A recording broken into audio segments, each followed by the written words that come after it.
Right. So good evening, everyone. Thanks for joining in. This is the last panel as part of Sangath's 25-year anniversary celebration. And the topic of our last panel is global perspectives on substance use prevention and treatment, which has been one of the priority areas of Sangath's work, particularly the addictions research group over the past 6 to 7 years.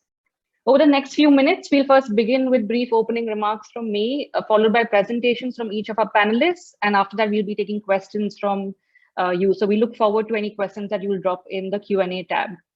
So to briefly set context, the entire range of addictions and addictions care are increasingly being acknowledged as an area of public health concern. And I personally believe that the field of addictions has evolved tremendously. First is that we have, of course, expanded the knowledge base. We've come really far.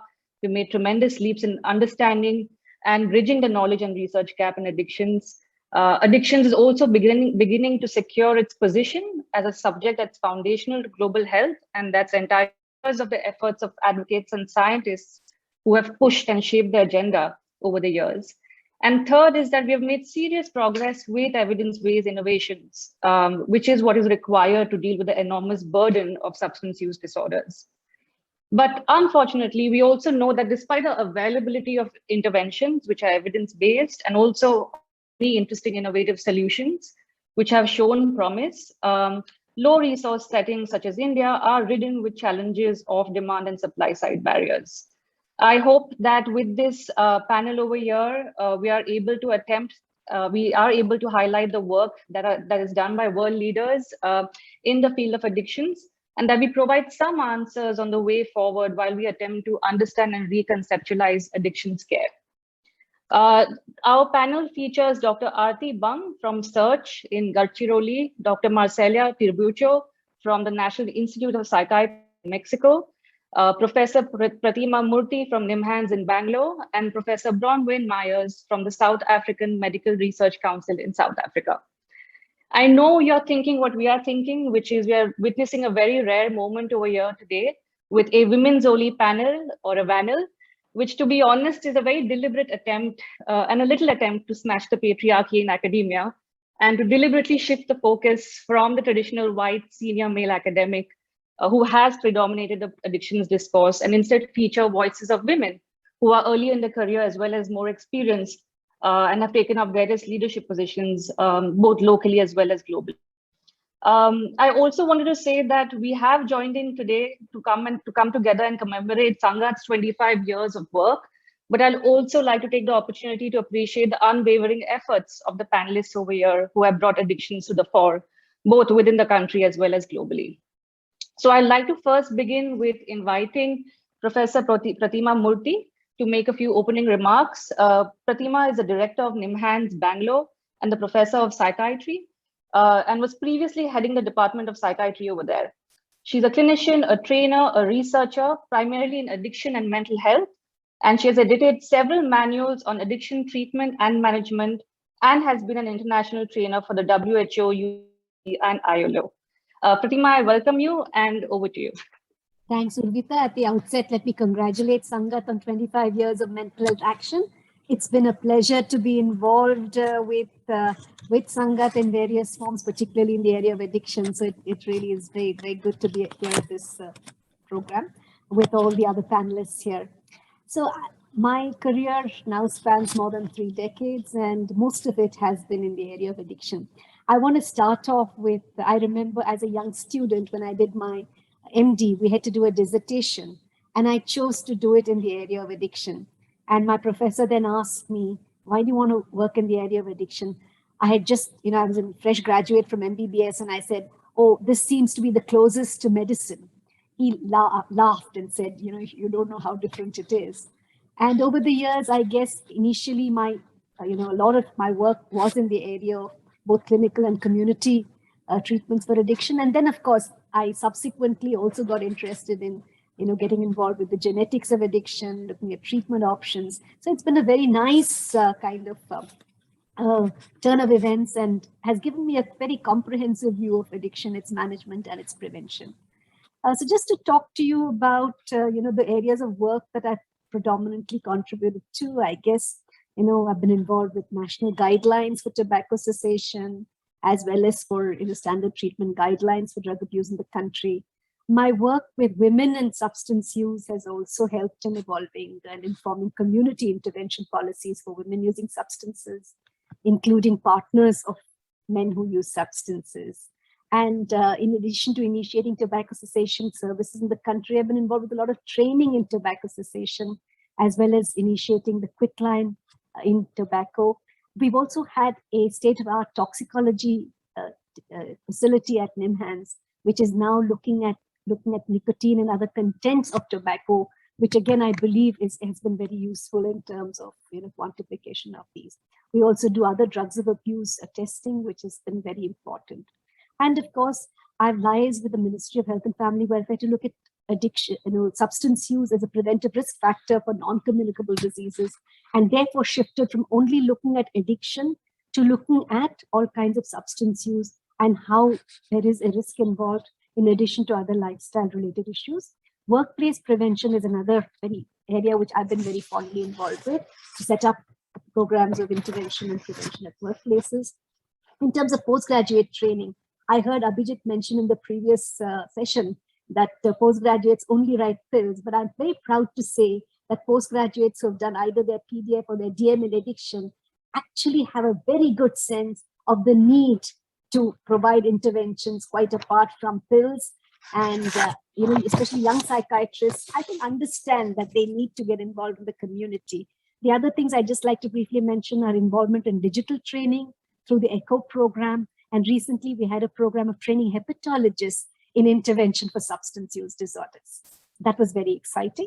And of course, in terms of administration, setting up a unit has been very exciting. Been involved with developing human resources in the area. And finally, one of the exciting things I did was actually publish what is called the De-Addiction Quarterly, several decades ago, which was very exciting because that was the first thing in the country which talked about various, developments in helping people treat people with addiction. And of course, I love involved in my engagement with community-based drug rehabilitation and prevention. I think I'll stop there. Thanks, Pratima. That was a very useful summary of what you've been doing so far. And it's in fact very inspiring work that also helps us think about how we can think differently about addictions care in the future. Before I come back to you with more questions, I'd like to invite Dr. Marcela to come and speak now.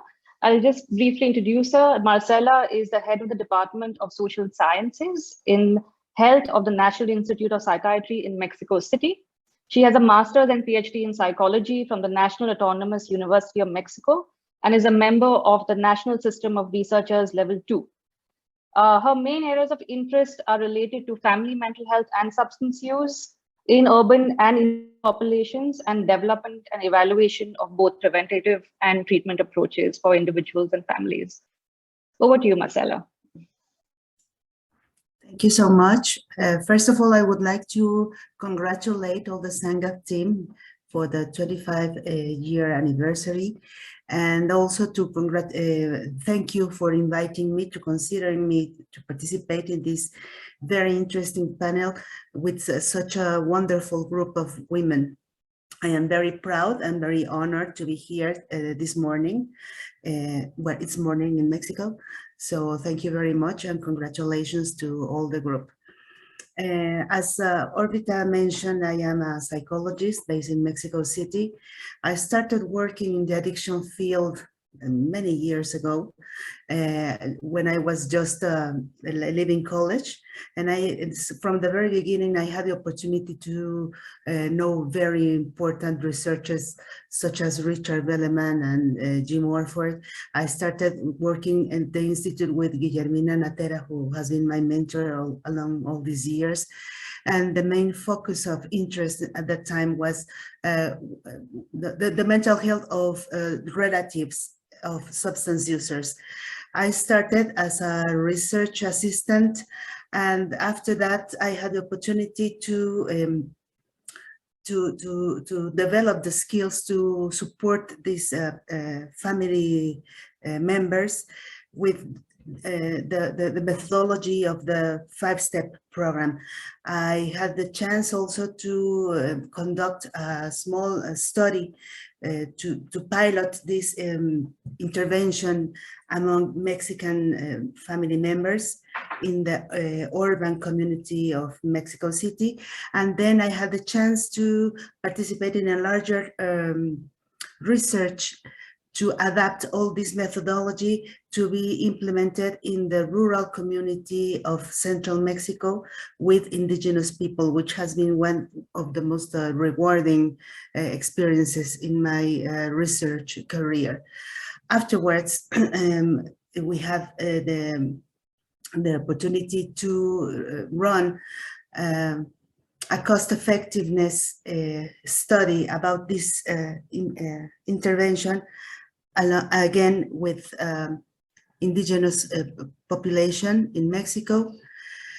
And then we moved to develop a training course online to help health professionals develop the skills to treat family members, to help family members overcome all the difficulties that they face when living with a substance user within the family.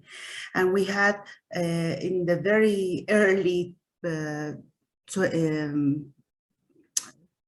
what year was it? 2000, I think, 2005 maybe, we developed one of the first online courses in Mexico regarding mental health issues. And that was like the beginning of my interest in developing more preventative and intervention programs using technology. Nowadays, I have participated in the conduction of 2 studies, one with an international group with the WHO, to develop and then evaluate the effectiveness of a self-help program to reduce alcohol consumption in Mexico. The publication has been released recently.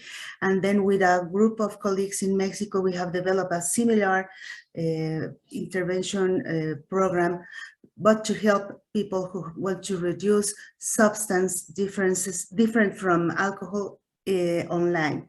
Also a self-help program with the participation of a counselor, which was one of the main characteristics of this other program. This is what I've been doing during the last 25 years, like Sangath, and very proud to share all this work with you. Thanks, Marcela. Again, just like Pratima, very diverse areas of work cutting across various topics in the area of addictions. I just wanted to say that you do have a comment from Richard, who has highlighted that he's enjoyed working with you in the past. And I also, again, we've been inspired by your work, members, and have tried to do similar work in Goa. All right, I do have questions for both of you and Pratima, but we'll just wait for the rest of the panelists to give their opening remarks, and then we'll come to that. So Bronwyn, over to you. I believe you're going to be presenting a brief presentation. I think you should have share screen rights.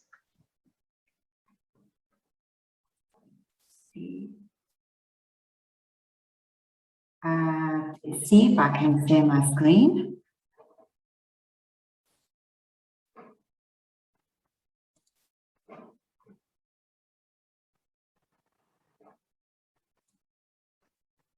Sure. Bronwyn, hello. Yes. Bronwyn, I'm just going to briefly introduce you before you go on to present. So Bronwyn is the director of Curtin Enable Institute at Curtin University and the previous deputy director of the Alcohol, Tobacco and Other Drug Research Unit at the South African Medical Research Council. She conducts clinical research focused on the development, testing and implementation of psychological and health system interventions to improve access to outcomes and quality of care for people with substance use and other co-occurring mental and physical disorders.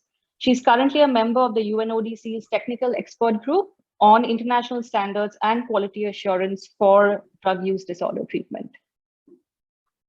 Bronwyn, over to you.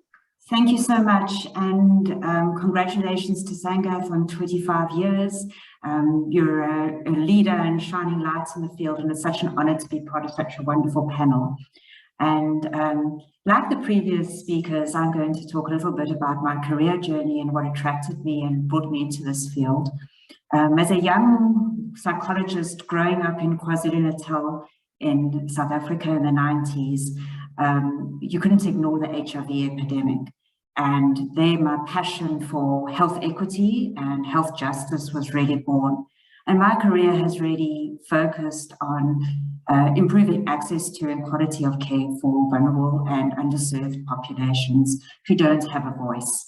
I sort of fell into working in the addictions field. I moved to Cape Town, and I realized very quickly that the communities that I was interested in working as a psychologist were riddled with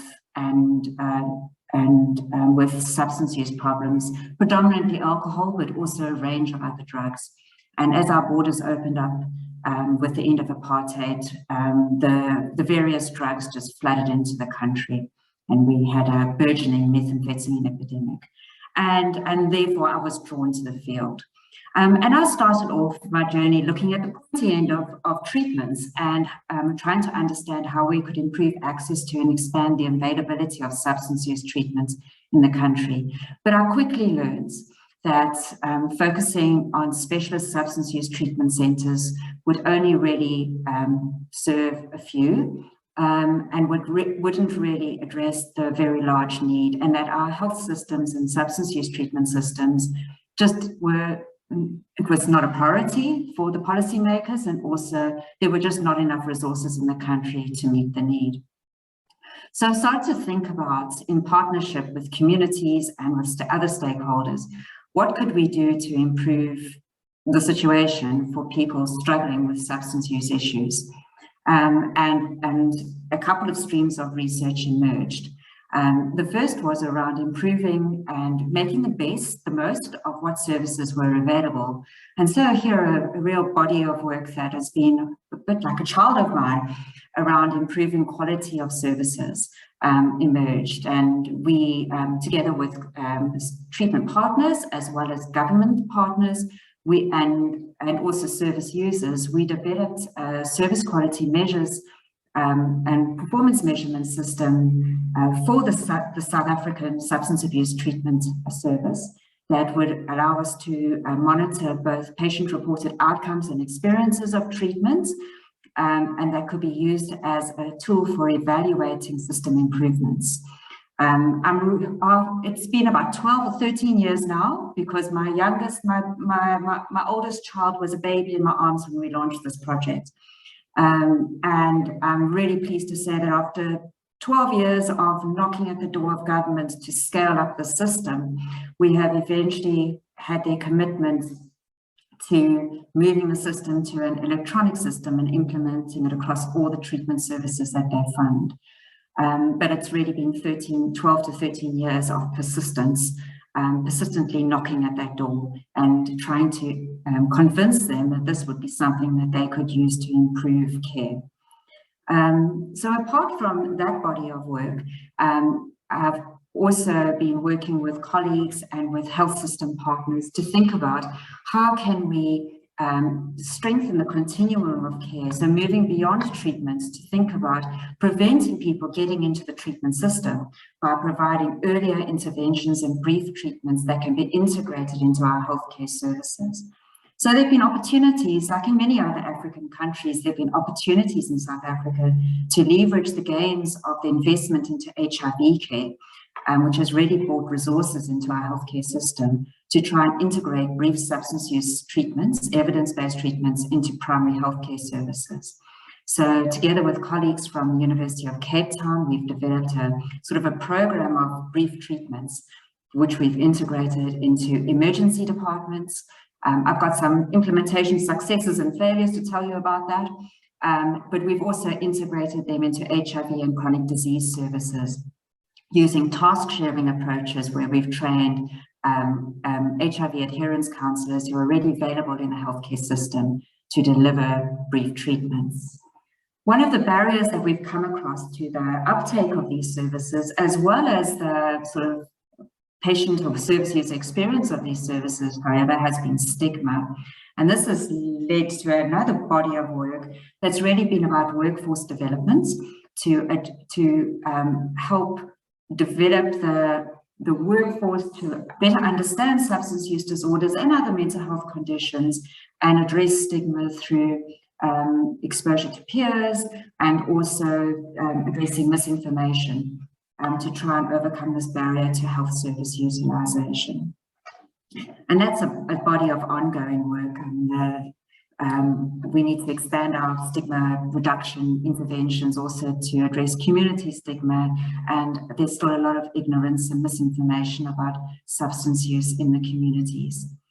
But realizing that really to be effective, that we need to reach people at a sort of a younger age to prevent progression and also to prevent the other health concerns that come, mental health concerns in particular, that sometimes come about if young people start to get involved in substance use. We've also had a body of work that's been focused on addressing both early interventions for both substance use and mental health concerns, so transdiagnostic interventions that address common risk factors for these issues and to prevent substance use progression. What I can say is that I think that over the years, there's been more and more recognition of the importance of addressing substance use as part of a sort of a whole of systems approach to health and a whole of person approach to health. And there are many opportunities that that weren't available 20, 30 years ago for people working in the field to impact on the communities that they are concerned at and that they have interests in. So I thought I would just share what I think were a few emerging priorities and things that we need to think about as a field. And these are very much in line with the Sustainable Development Goals. I think that broadly, we need to move beyond thinking about addiction and isolation from the rest of health. And if we really want to promote recovery and well-being and quality of life amongst people who use substances, to think about social determinants of health, and particular poverty. I see it's a bit pointless. People get through treatment and they're doing so well and they go back to these terrible living circumstances, and ready to have lasting impacts, we need to think about addressing those issues. Early detection and intervention to reduce burden on the substance use system. It's hard to move policymakers to shift them to think about prevention, but I think that's really where there is the cost savings associated with scaling up early interventions are potentially huge. And then I think that we're living in a complex world and there are many gaps. People have complex multi-morbid needs. People are more than their substance use. There's gender disparities and violence and trauma and mental health issues. And we need innovations to reduce difficulties in accessing care and support for people that have this blend of multi-morbid needs, and to think about how we can really expand our services to reach rural and remote regions. Relying more, we can't just rely on digital health. I think that's what COVID has taught us in Africa, is that digital health is great, but it doesn't reach everybody. And I think there are real opportunities in implementation of science research to scale up innovations, and maybe we'll be talking a bit about that later, particularly and also in workforce development. But as we heard from the previous panel, all of this needs to be bedded and be co-designed with the voices of service users and communities and families, so that we can make sure that research priorities are truly driven by the real priorities of people with lived experience. Thank you. Thanks, Bronwyn. Very interesting that your work has spanned various levels of care within addiction systems as well, which I'm sure provided for and continue to provide for greater opportunities for real world change. We'll come back to you with more questions. We'll go on to the last panelist for her opening remarks. I'll briefly introduce Aarti. So Aarti is a psychiatrist by training and has previous experience of working as a medical officer in the rural hospitals of Nasik and Dhanora Taluka in Gadchiroli. She leads the mental health department at Search, which is an NGO in Gadchiroli, and is particularly passionate about facilitating the emotional growth of youth by encouraging them to introspect and make conscious choices for the betterment of society. Aarti, over to you. Are you going to be presenting? Yes, I will using be a PPT? presenting. Yeah. Okay, so I think you should have share screen rights as well. Thank you so much, Urvita, and it's a wonderful opportunity. And also congratulations to Sangath for celebrating 25 completed years. So I'll just start with my presentation.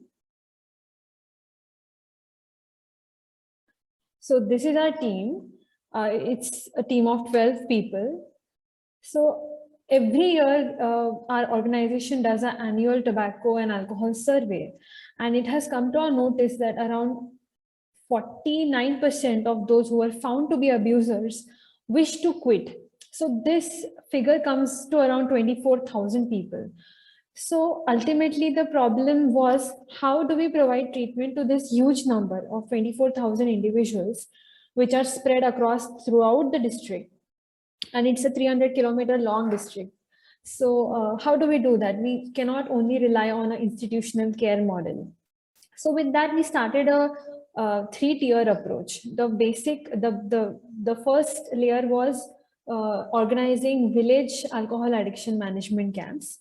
Second was those who still need care and need more higher care, special care, refer them to block counseling clinics, which are 12 in number throughout all the 12 blocks of the district.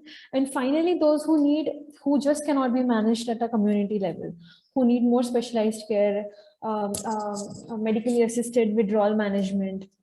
So for them, we asked our counselors to refer these patients to our Search hospital.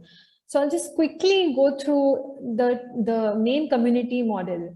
So it started in 2019, and as of last year, we have conducted 245 camps and treated around 9,000 patients. And as you can see, that majority of them are tribals. One interesting part is that of all these 9,000 patients, 3% are females. I know that 3% is a very small number, but it's huge when you take into consideration how socio-economically backward the district is, and women are coming ahead for such a community care model. Yeah. These are the drinking patterns. As you can see that we have, generally the level is seen in community camps is regular or occasional drinking. And I thought I would include some visuals. So in every block, in every village, the scenario of conduction is very different. Wherever they find a place where the villagers can arrange for a group of 15 to 20 people to gather. So that is how it is conducted. And our counselors really have to go through a rough terrain, and it's quite hectic. So they often have to go through such difficult places. So this is about the village camps. Coming to the block addiction management counseling clinics, which are situated at the headquarters of every block. So here, obviously, because in the village camps, we go to the people, we go actively to every village to organize the camps. Here, the patients come to us. So we have had around 1,200 patients and around 4,700 consultations. And these are the settings. These are our two counselors who are counseling the patients.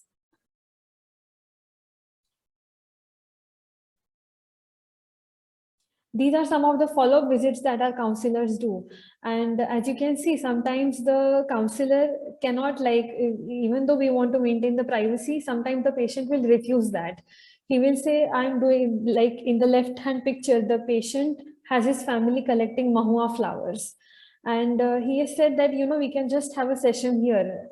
I cannot find a time out of my discussion. So the whole family is collecting mahua, and the counselor is having a chat with the patient.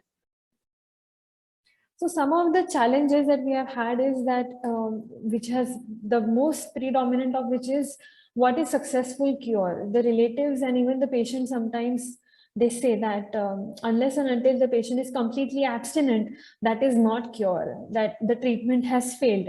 So the struggle is still ongoing. How do we make them understand that moderation is good enough a goal? Or, you know, if you reduce drinking, that is still a one step towards recovery. So that is a major challenge. Apart from that, the participation of the village, recruitment of the patients. We have different teams for patient mobilization and service provision. So some tussle between them. And last year, there were several COVID-related disruptions. But out of all of this, what we have realized is that such a simplified model of which is community centric and which can, we can implement it throughout the district is very much possible. And if we take, of course, the help of everyone, because, we have taken help of the government hospitals, the villagers. So like all the stakeholders have been involved. And if everybody is not like this versus that, then care is possible. So that's about it. I have made a very brief presentation. Thank you so much.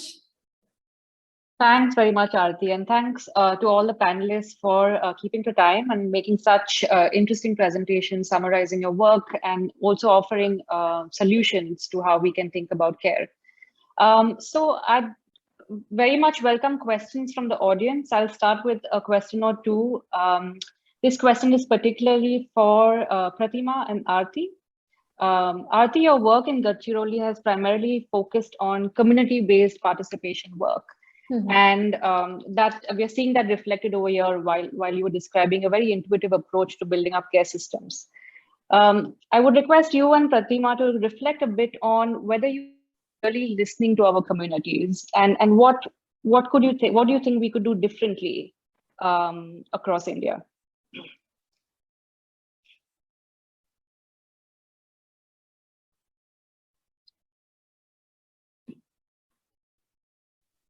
Aarti, are you going first? No, ma'am, please. Okay.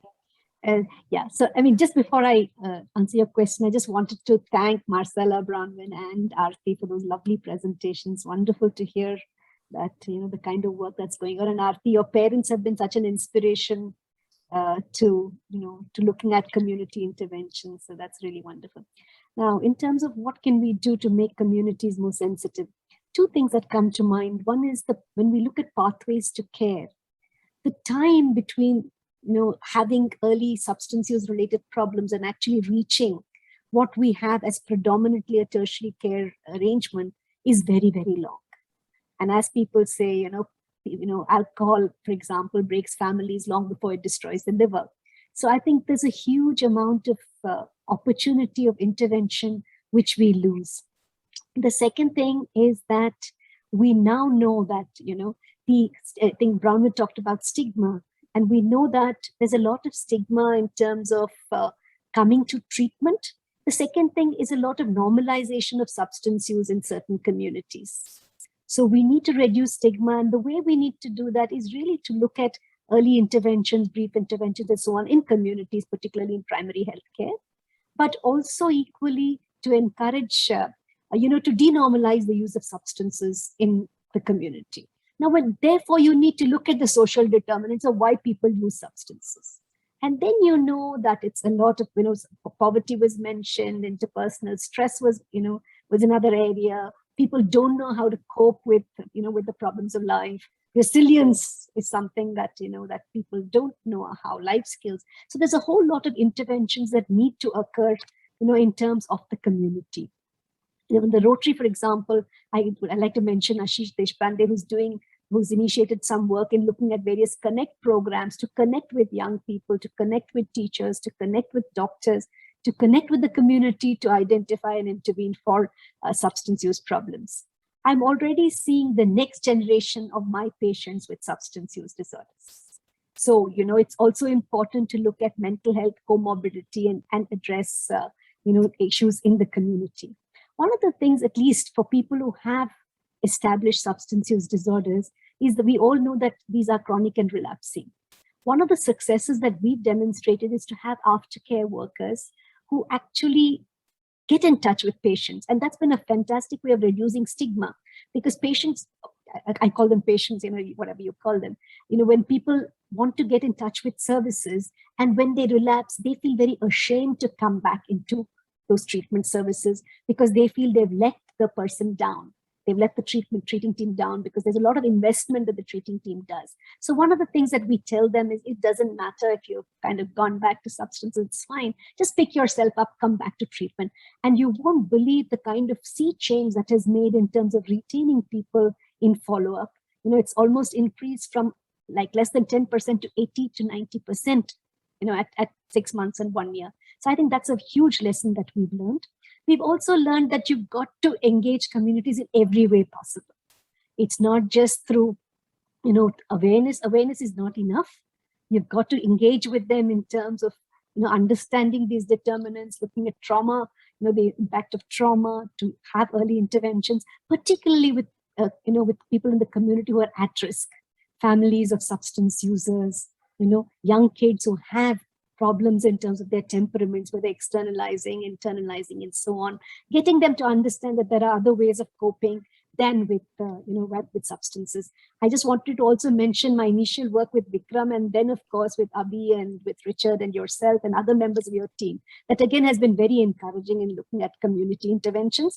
And lastly, I wanted to mention that a lot of my younger colleagues who are doing their DM, I know Dharav is in the audience, and Dharav Shah, and several others who have been very enthused to looking at pathways to care, to looking at young people, social networks, and how they kind of perpetuate substance use. So I think there are a lot of opportunities. And as was mentioned, I think the patients who come to me, I know several of them have started these initiatives because they're worried about their families. They've started these initiatives in the community. So strengthening and hand-holding and supporting whoever is working in the area in the community, I think, is a very important community intervention. I'll stop there. Thanks. Thanks, Pratima. Very pertinent points, basically alluding to the relevance of whole of system approaches and looking at addictions care beyond just the healthcare system and looking at, for example, stigma reduction interventions. I do have a follow-up question for you, if I may have the permission to ask you that, and then I'll come to you, Aarti, with the original question. So Pratima, you spoke about how addictions impact these before it even impacts the liver in some cases. I wanted to understand from you about the policy's response in India, which has typically and historically focused on first interventions, specialist delivered interventions, where you involve specialists. What do you think about this focus? And what do you think we can do differently now? So I think what normally occurs is, and one thing is the tertiary care model. So, it's, the typical traffic light model where you look at only the people in the red zone, who are the people with severe addiction, who are a small number, but who are, who need a lot of intervention and, and they're bound to relapse. But we all obviously have a responsibility to do that. But I think it's much more important to look at prevention as well as early intervention. And I think there is a shift to that direction, but not enough, because I think while we say it should not be specialist driven, I think training of people on the ground, training of all healthcare professionals in the ground, in actually activating the district mental health program and interventions in primary care, and of course, reaching people who are in underserved settings through digital modes. I think all of this is kind of coming together, but I think we need to enhance it. And we also need to have anybody who wants this needs to know that there is a variety of, of options in the community. And that, I think, is something that we have not been able to provide successfully. We've just got one or two models in our heads, but I think people need to know how to help themselves, how to reach out to informal, settings, informal social networks, and then, of course, also to get more formal interventions. Training of all healthcare professionals and early intervention, I think, is very, very critical. That's happening to some extent in terms of looking at lifestyle preventive factors, both in non-communicable disease programs and communicable disease programs. But I think we need to do a little bit more of that. And of course, finally, it's about engaging people to change, engaging people to want their lives to improve, to help them to cope with the stresses and strains. COVID has taught us that, that lesson, such an important lesson. And I hope we can use that to, to change policy in that direction. Right. Thanks, Pratima. Very concrete actions that you've highlighted. Aarti, back to you. If you could just reflect a bit about whether you feel well in communities and what could we do differently. Pratima ma'am actually gave a very comprehensive answer, and I especially agree with the point where patients often feel as if they have disappointed or hello, can you hear me? Yes, we can hear you. Okay, I have lost the lights here. So patients often feel very disappointed, and they also feel as if they have kind of let us down. So engaging the patients in follow-up is a very, very critical task. And for that, instead of waiting for the patients to come back to us, going back to them is a very important thing. Second is that, like, search is a primarily community driven, has always worked in a very community driven aspect and approach. But even then, we have learned several things. In the sense, we thought that because we are going to the villages and offering care, that should be good enough. But people have their own concepts and they have their own way of hierarchy of how they would accept and seek care. So one simple example is we had this criteria wherein a patient could be admitted in the village camp if he was abstinent at least for 36 hours, because we sincerely thought that the patient should be in a mental state to accept counseling. And the villagers, they said, then you're not treating patients who really need care. So what use is your camp if you are rejecting patients who are drunk? So we have learned over the last 1 year, and we have modified several of our working model to in a sense to like listen to them, incorporate what they think is important, and we have tailored it. So yes, it's still evolving, but I think engaging more with the communities, listening to them, having focused groups, understanding what are their expectations and demands is not done so much. It ought to be done more. Right. Thanks, Aarti. And I would like to say that your work has, of course, not only inspired Sangath, but many other individuals and organizations in India, basically emphasizing that we need to prioritize local needs and address what the community really wants. Yeah. I'll go to an audience question now. So we have Richard. Before we take the question, I see that Marcela has raised her hand. Marcela, do you want to say something? Yes, maybe I'm getting ahead because I was going to address a part of Richard's question, but also to pick up some of the comments of Pratima and Aarti, which were very interesting responses.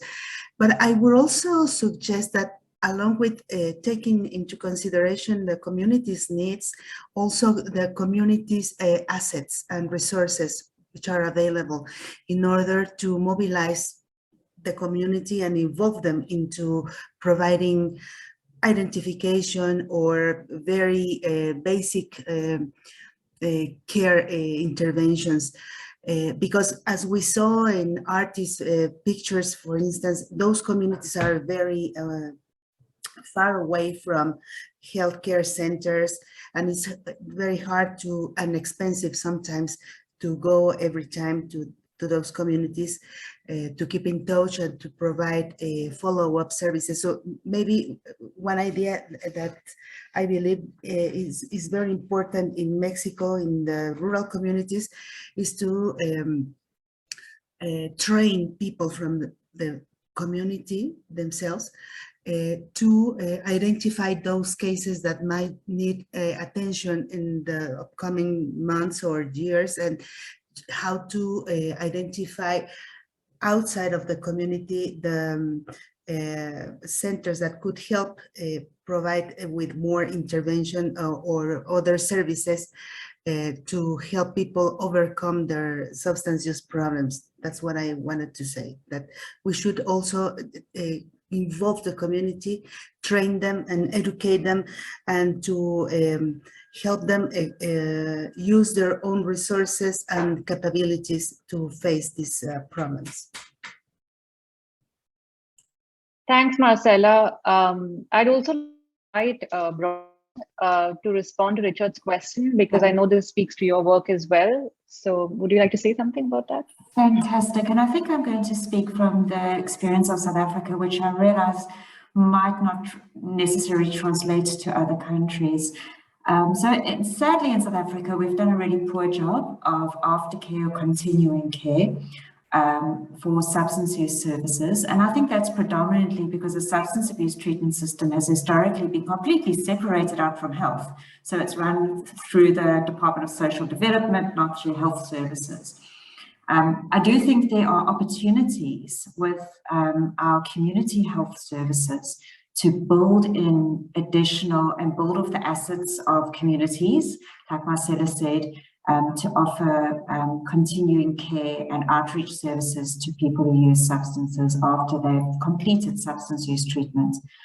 A relatively new innovation in our health system has been sometimes called community-based outreach teams or ward-based outreach teams, which are basically teams of a community healthcare team that works from a facility but goes and provides home-based care, screening, and basic support services to people in the local catchment area.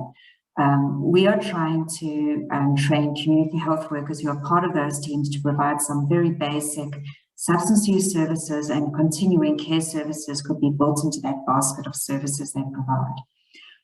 Another opportunity is to introduce peer recovery coaches or people with lived experience who have had some training in substance use and how to support people who are currently struggling with these issues to both access treatment and for aftercare and continuing care. And we do have a project that is trying to integrate peer recovery coaches into ward-based outreach teams.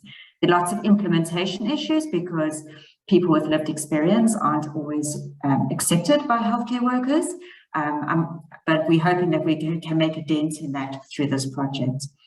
So I think the message is that we need a tailored approach for the particular context and situation, but there are resources that we can leverage.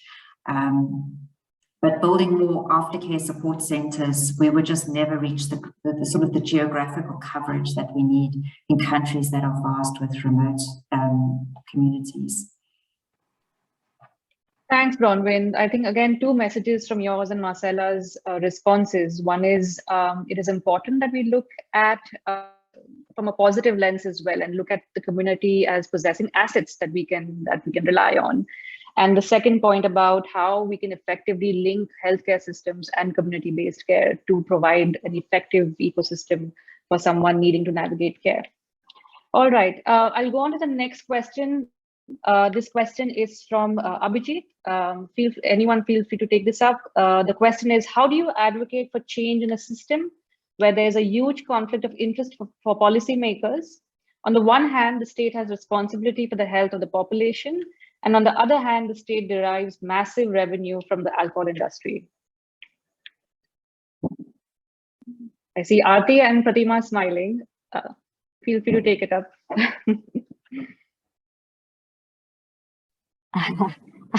This is not a new debate. I think Mahatma Gandhi talked about it in the early 1900s, I think. Yeah, we constantly keep trying to tell the state that their loss from the kind of public health problems that occur with substances, far outweigh the excise gains. But then excise revenue is something that is so evident and so immediate for governments that, somehow it has overridden all other things. I mean, it's not as if governments don't know that there has been that there is a huge problem. I think they are becoming a little bit more sensitive to it. But I think where the problem lies is where people who are in public offices themselves are involved with the industry. So I think one of the most important ways we can address it is to make sure that this disengagement occurs. And I think that will go a very long way in at least reducing that, that involvement, because the moment there is some kind of that brings in a lot of credibility to the organization, and then it makes people. So, and I believe there are a lot of concerned policymakers. I think it's important to build up, the thing with those policymakers on one hand, and secondly, to make sure that people who are involved in these lobbies, do not have an influence in policy. And I think that happens in many other countries. We don't have that kind of an approach in our thing. And the third thing is that a lot of the community influences policymakers in many of the other countries. And that process is really not very well established in our country. So I think community is talking. Unfortunately, and you'll see that there are examples of that. Gadchiroli is possibly one example. Andhra Pradesh is another example. When there was when there was pressure from communities to change, but then unless you keep that concerted, things kind of roll back. So I think all these things need to occur. It's complex.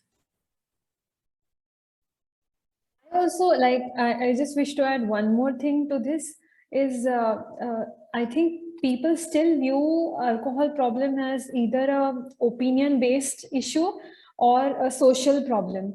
I think even the policymakers fail to look at it. It's a scientific thing. Let us approach it scientifically. Let us look at figures and what's going to work, what's not going to work. People take it so personally and so are so hung up on their opinions about how to look at it. I think it's damaging the whole scenario of alcohol addiction, in my opinion. Yeah.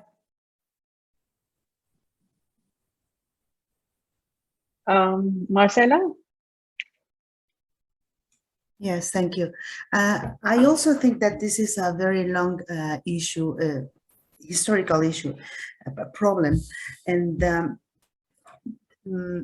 there are not just one solution, but different approaches to this problem.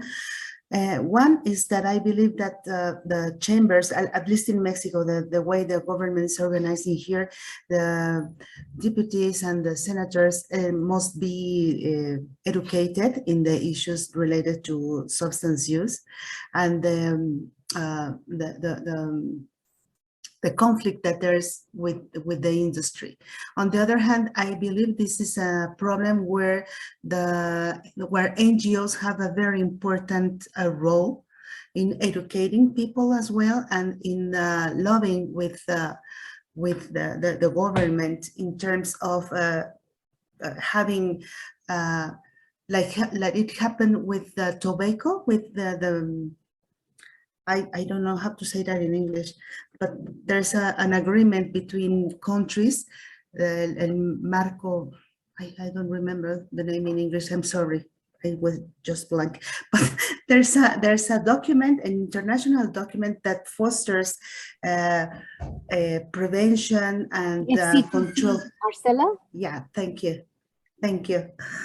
And that prevents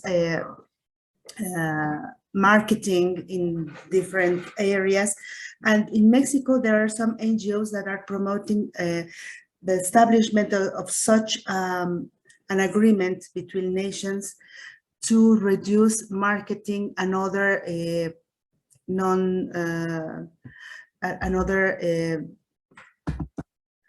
practices from the industry. So I believe this is a way that this could be addressed with the community and NGOs. Thanks, Marcela. So what I'm hearing is that it sounds like a Herculean task, but there are ways in which we can manage this conflict of interest that we see in many settings. I'm afraid that we'll have to stop.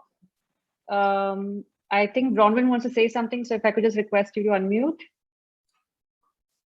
And I just wanted to add about taking on the industry, and I think sometimes there's an opportunity to influence policy that comes about by circumstance, and in South Africa, COVID was that opportunity, and we were able to really take on the alcohol industry around the impact of alcohol use on trauma admissions. We've been plugging away at governments about this for years, but it was only with COVID and trying to free up hospital capacity to deal with COVID that we actually got their attention. So when an opportunity presents itself, public health advocates need to have all of the evidence at their disposal, at their fingertips, that they can present to make a strong case to take on the industry. The industry is so powerful and they have so much money. So sometimes it needs that sort of united voice. amongst all of us and an opportune time to really make an impact. Thanks, Bronwyn. And definitely this is something that merits a separate and I think a whole new webinar as well. But I just wanted to say, I'm sorry, we'll have to end now. I'm just going to wrap up with one final question. And if I could just respond in less than 30 seconds. We cannot talk about something which has happened. I mean, we can't not talk about something that has happened over the past 2 years, which is the COVID-19 pandemic. If you could tell us just quickly, just less than 30 seconds, what do you think we could do to build back better while we are reconceptualizing care systems for people with alcohol-related problems and other substance use problems? Bronwyn?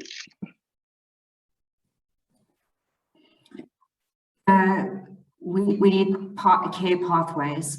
So our health service, there should be no wrong door for people with substance use disorders.